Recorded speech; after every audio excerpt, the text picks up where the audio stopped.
Welcome back to the Working Well podcast. Today's lesson 16 in my 52 life lessons series, and it's one that took me a long time to understand properly. Partly because I was doing what a lot of high achievers do. I was saying the right things out loud while running a very different script internally. And the lesson is this: mastery is a mindset, and it's very different from perfectionism. Understanding and acting on this distinction changes everything. For a big chunk of my life, I was unbelievably impatient with my own growth. And while most people would have described me as laid back and a clear type B personality, I had high expectations for my performance. Now, on the surface, this sounds admirable. Who doesn't want to be driven, disciplined, and committed to excellence? But under the hood, there was a lot of fixed mindset nonsense going on. If I performed well, great. If I didn't, I could be brutally hard on myself. My self-talk would go sideways very fast, even when I brushed it off publicly and said all the enlightened things about learning and growth. Privately, my inner dialogue could sound literally like a complete asshole, which was strange because I've always loved learning. I've always been the guy who wanted to read the book, take the course, ask the questions, study the nuance, chase the better strategy. I'm deeply curious by nature. So for years, I had this odd internal split. I loved the process of learning in theory, but I didn't always love the emotional experience of being a beginner. I loved growth as an idea, but didn't always enjoy the reality of not being excellent yet. I wanted mastery, but on some level, I also wanted to just skip the messy middle and arrive looking impressive, which, as we all know, isn't the way any of it works. That tension is what sent me deeper into mindset, self-talk, and the whole psychology of mastery. Because what I came to realize is that mastery and perfectionism are not cousins. In fact, they're complete strangers with almost nothing in common. Perfectionism is often treated like some noble trait, especially in leadership circles. People say things like, yeah, I'm kind of a perfectionist, like they're confessing to having world-class standards and the shoulders of Atlas. Maybe, but often not. Most of the time, perfectionism is just fear in a fancy suit. It's fear of judgment, fear of falling short, fear of being seen as in progress, fear of producing something that's good, useful, or meaningful, but not immaculate. And most importantly, it can be a signal of a fixed mindset, the belief that anything less than perfect is a sign of a deep character flaw, and the behavioral result is rarely excellence. It becomes avoidance, procrastination, over-editing, waiting too long to ship something, hiding behind polish instead of engaging in the vulnerability of feedback. And research backs this up. Maladaptive perfectionism is associated with procrastination. And procrastination itself is closely tied to emotion regulation, not just poor time management.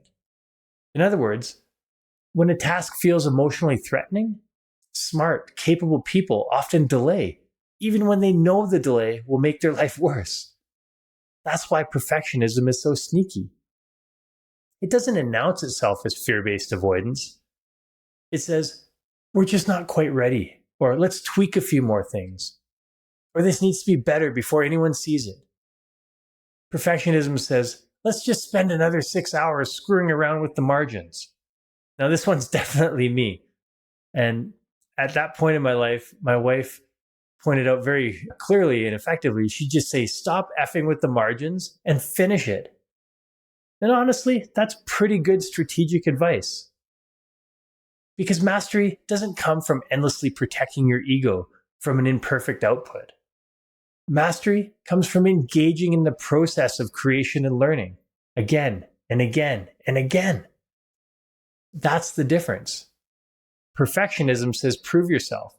Mastery says improve yourself. Perfectionism treats mistakes like an indictment. Mastery treats them like valuable information. Perfectionism obsesses over image. Mastery commits to the craft. Perfectionism is attached to being seen as excellent. Mastery is devoted to becoming better. That's why I now think of mastery as a mindset. not a destination. It's the willingness to be a student of the craft forever. That idea that something that I've written and taught for years, mindset is the filter through which we see the world, and the stories we tell ourselves shape our actions, our habits, and our outcomes. When we adopt a growth-oriented lens, we create a very different loop than when we interpret every struggle as evidence that we're not good enough. And this matters enormously for leaders, because teams don't just respond to the strategy you declare, they respond to the emotional climate you create. If you lead with perfectionism, your people will hide mistakes. They will avoid intelligent risks. They'll over-polish and under-innovate. They'll spend more time and energy trying to look competent rather than becoming more capable.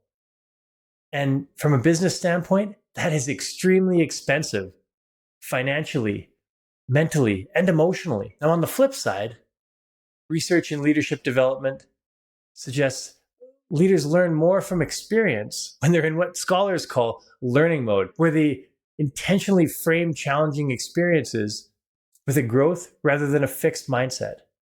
Now, that shift affects how they interpret difficulty, what feedback they can hear, and whether they pursue self-improvement or self-protection. And this isn't just a personal growth issue, it's a business performance issue. Because the best leaders are not the ones who need to look the smartest in the room. They're the ones who build the rooms where learning happens faster. And here's one important point that often gets missed in the mastery versus perfectionism debate. Mastery does not involve self-abuse. Mastery is built through curiosity, interest, and consistency. Now, a lot of high performers secretly believe that being hard on themselves is the price of staying sharp. That if they become too kind to themselves, they'll get soft, lazy, and out of touch. Now again, research shows otherwise. Self-compassion has been linked to mastery goals, lower fear of failure, and greater willingness to improve after setbacks. It helps people stay engaged in growth without turning every stumble into a character assassination. Now that was a big one for me, because I used to think my harsh internal voice was helping me maintain standards. In reality, it was often making learning slower, heavier, and less enjoyable than it needed to be. And when I've been at my best, whether writing, creating, speaking, parenting, rebuilding my health, or trying to become a better husband, the progress has almost always come from a different energy. Not from, I'm behind and inadequate, not, this still isn't good enough, or I should be further along by now, but what can I learn here? What would 1% better look like today? What's the next useful step I can take? Or what system would help me stay in the game long enough for the compounding to kick in? That's the beauty of the mastery mindset. It's humble and patient, yet demanding, but never demeaning. The mastery mindset takes the long view. And importantly, mastery is not a linear path. Some seasons of your life feel electric and even eclectic. Some feel clunky. Some feel like you're making progress. Others, and I've experienced this a lot, feel like progress will never come. Yet still, the long game works every single time. Ample research shows that the path to high performance isn't just putting in the reps. It's also the quality and consistency of those reps. It's about taking deliberate action, getting feedback, analyzing results and feedback, and making smart adjustments. It's about committing to focused reps. Now, this mastery formula applies in sports, business, leadership, and relationships. You don't build a great culture by nailing one town hall. You build it through repeated, imperfect, learning-rich reps. You don't become a great communicator by waiting until you are naturally brilliant. You become one by speaking, reflecting, adjusting, and speaking again. You don't become a better partner by declaring yourself emotionally involved or evolved.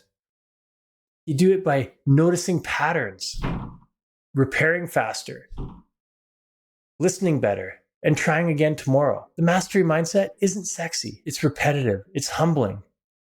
It's occasionally annoying. It asks you to care deeply while holding your ego loosely.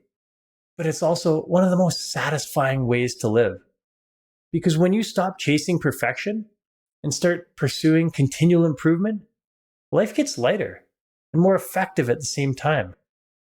You create more, you learn faster, you recover better, you enjoy the process more.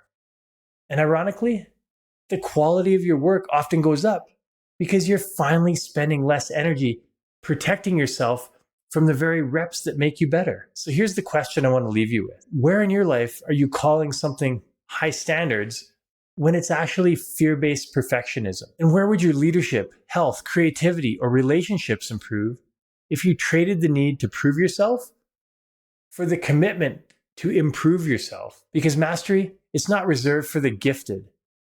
It belongs to the people willing to stay in the practice. Small steps, consistent reps, open eyes, less ego, better questions, a longer view.